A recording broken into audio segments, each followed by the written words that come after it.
ya, yang ini ya.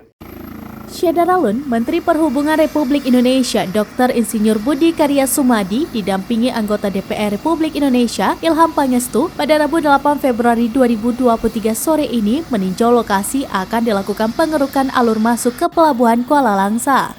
Tiba di Stadion Langsa dengan 2 helikopter dari Takengon, Menhub disambut dan dikalungi bunga oleh Ilham Pangestu, PLT Sekda Kota Langsa Muhammad Darpian, Kapolres Langsa AKBP Muhammadun SH, Kajari Langsa Fifahari Rustamam SH, dan lain sebagainya.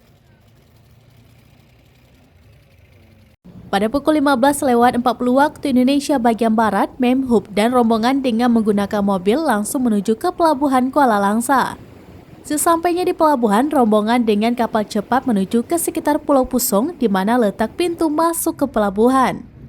Beberapa menit meninjau langsung alur masuk yang akan dikeruk, Menhub Budi dan rombongan kembali lagi ke Pelabuhan Kuala Langsa. Pengerukan pasir telah lama diwacanakan agar alur sungai menuju Pelabuhan Kuala Langsa yang telah dangkal bisa dilalui kapal besar untuk aktivitas ekspor dan impor di pelabuhan tersebut. Dari Langsa, Subir, Serambinews.com.